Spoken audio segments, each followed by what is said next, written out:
په دې ملک کې څه وخت مخکې داسې خلک راوتي وو هغه یو جومات دی چې ډېره کمزوري د هغوی وه هغوی داسې یو ډرامې جوړولې چې یاره دا ملک چې دی دا په ښکته راشي خو نن په دې زه ډېر زیات خوشحاله یم چې یاره زموږ پیر مارشل صاحب چې کوم دی هغه چې کوم ملک دورې کوي په ایران کې هغه ته وګوره هغه ته چې کوم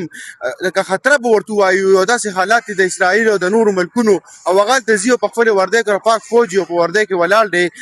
لکه دا ثابته شوه چې انشاءالله د پاکستان چې کوم فیصله وه او د کوم حالات دي په دې کې زموږ دا مشر چې دی ته ډېر ښه کردار ادا کړ دا زموږ وزیر اعظم صاحب چې په سعودي عرب کې نن هغه ناست دی او ډېر په عزت او په احترام سره داسې ټوله دنیا مونږ ته ګوري زموږ دشمن ملکونه چې دي هغه حیران دي چې یاره دا کوم حالات راغلي نو دا زموږ پیر مارشل صاحب او زموږ وزیر اعظم صاحب چې کوم کردار په دې کې ادا کړ نو هغه زما په خیال ډېره د ستاونې وړ دی او زموږ ټول ملک زموږ پاکستان چې څونه عوام دي دوی له پکار دا دي چې هر یو چوک ته روزي او د دوی مونږ شکریا ادا کړو او دا کم خلک چې د پاکستان کې دننه دي او لږ خلک چې کم پاتې دي دا کم جماعت دی زه به تاسو ویم چې یاره هغې ډېر زیات کمزر په سوچ لري او ډېر کمزر په خلک په ورته ووایم ځکه چې هغوی د خپل ملک په ترقۍ خفه دي هغوی دا وایي چې یاره دا کم حالات روان دي که دا کامیاب شي نو بیا خو زموږ دا خلک چې دي ناکامه راځي نو زه ورته وایم چې اوس هم تاسو سره ټایم شته راځئ مونږ سره یو شی او مونږ سره د خپل زموږ چې کوم مشران دي